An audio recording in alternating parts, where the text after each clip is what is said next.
What in the malarkey is a deep state? It seems like this is the buzzword of the week, and it's important to note that this is a concept, an issue that I have been talking about for more than a decade, and I have been ridiculed for many times, being described as a crazy batshit conspiracy theorist for even questioning this notion. So it's kind of funny seeing establishment bootlicking neocon warhawks like Bill Kristol, who attacked people like me before for even looking into this issue, now publicly cheering on the deep state that's non-existent against Donald Trump. So what is it, you hypocritical jarhead? Is there a deep state or is there not? And it wasn't just me warning you about this, it's also other outsiders like Dennis Kucinich and Ron Paul who previously and especially now are warning you about this idea of a government behind a government, an obscure, invisible group of core members of the establishment pulling the strings behind the scenes, working together, conspiring to make sure that they always get their way. Many people point to bureaucrats, government officials, retired officials, globalists, corporatists, secret societies, legislators, contractors,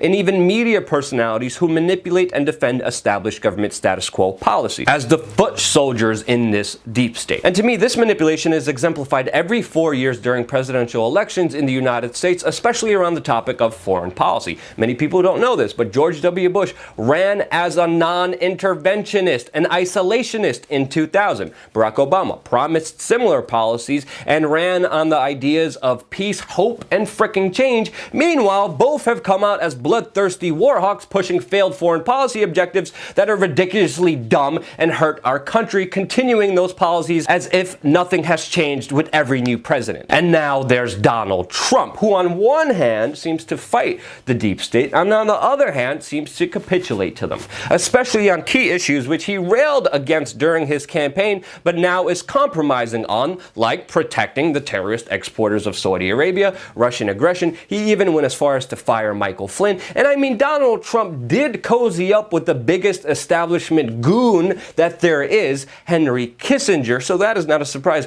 But on the other hand, we are seeing people within the government leak private conversations that him and his staff are having with other world leaders, compromising him and his goals. There's also this latest news of our Secretary of State, Rex Tillerson, under Donald Trump, who just fired the majority of the 7th floor staff in the U.S. State Department, which a lot of people are missing the bigger point here, because this was the same 7th floor staff of the State Department that an FBI document said was, quote, a powerful group of very high-ranking state officials that some referred to as the 7th floor group, or as, quote, the shadow government. So seeing Rex Tillerson fire the, quote, shadow government within the State Department is very interesting to see. Now, Donald Trump does deserve to be held accountable for what he does as president, but one thing is very clear. He is the first president other than JFK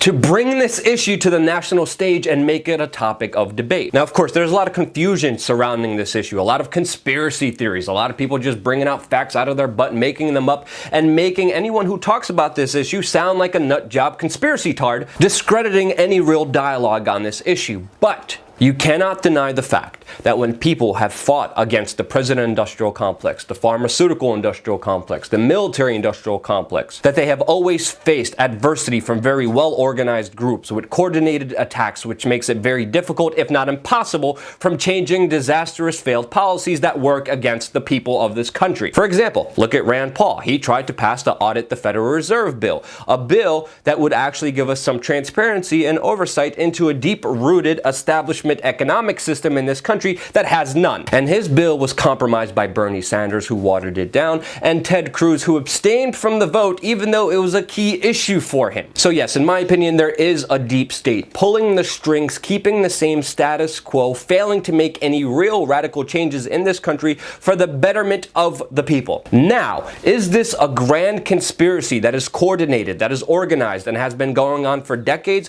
Or is this just a loose-knit group of elites benefiting themselves through the power of government randomly when they see fit? Let me know what you think in the comments section below, because this is an issue that we are going to be talking about in future videos on this channel, so don't forget to subscribe. And thank you for everyone supporting us on patreon.com/wearechange, keeping us free and independent and not selling male enhancement pills. Thank you for watching. Subscribe, stay tuned for a lot more here on youtube.com/wearechange.